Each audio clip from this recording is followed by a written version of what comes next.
This section will show you the tools you need to help you achieve a great wallpapering finish.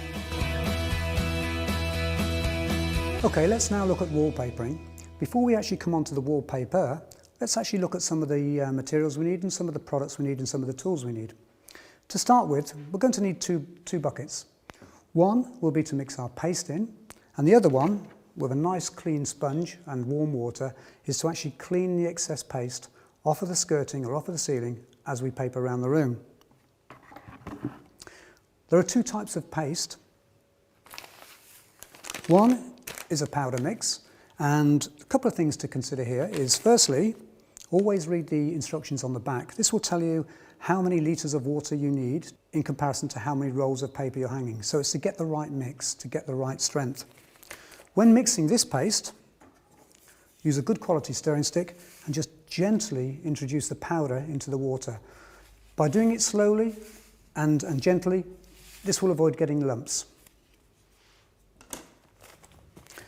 Alternatively, we have a Polycell ready mixed adhesive. One of the benefits of this is it's ready to go. So there's no lumps in this, we just give it a gentle stir and then we start pasting. Another benefit of ready mixed is because there's less water in this, it actually stops the paper from stretching too much, which will give you a better finish in the end of the day. When applying the paste, pick a good quality brush. This is a 4-inch brush. The most important thing is that size-wise it's nice and comfortable to work with, i.e. not too heavy. We also need to consider anywhere we overlap, we need to use an overlapping adhesive. And the idea of this is that it basically makes sure that where you overlap, it sticks firmly to the paper you've just overlapped onto. So very important when doing a papering job. Okay, so now let's look at some of the tools you need.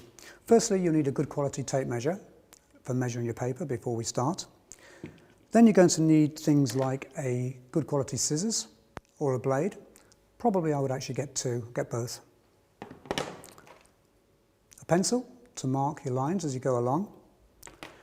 Next thing you're going to need is a spirit level. This one is mine, so it's actually maybe a little bit too big for some of the jobs we'll be working on. But you do need to use a spirit level, basically to make sure you get a nice straight line prior to hanging paper.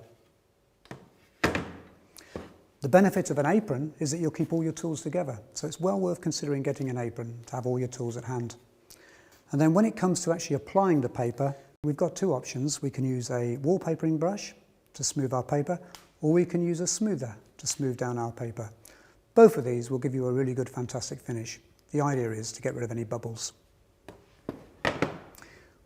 You might also need a seam roller, and the idea of a seam roller is basically just to make sure that the edges are nice and tight and firm, and you achieve that by using a seam roller. Also, as a cutting aid, to make sure you get nice neat cuts, you can actually use one of these, and by holding this in situ, you can actually use the knife to get a real nice, sharp, crisp edge. So we're now ready to actually start using our wallpaper.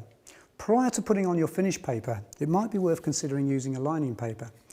And the benefit of lining your walls first is the fact that it basically gives you a better finish. So the worse your walls, the thicker the paper. One of the most important things prior to hanging wallpaper is to actually read the instructions. This will tell you soak times, it will tell you how to hang and things like that. So it's very important that you read this information. It's also very important that you make sure you get the same batch number, because there can be batch to batch variation. So very important that you read this prior to putting on your finished wallpaper. So we spoke earlier about the benefits of actually using a lining paper. Most decorators will always use a lining paper underneath a wallpaper. However, with papers like this, it's actually quite textured. So in all honesty, you may not need to use a lining paper underneath this one. However, if you were going to use a very thin paper, like this pattern here, then really my suggestion would be to get the best out of this would be to cross-line the walls first with your lining paper. And finally, the dining room table is never going to hack it, so we really do need a good quality pasting table.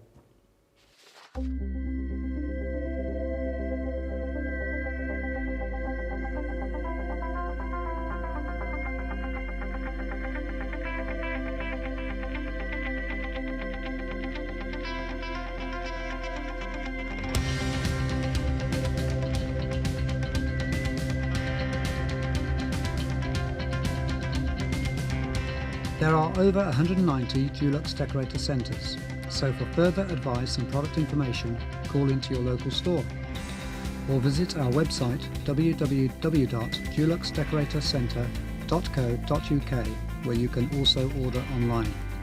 You can also follow us on Facebook and Twitter.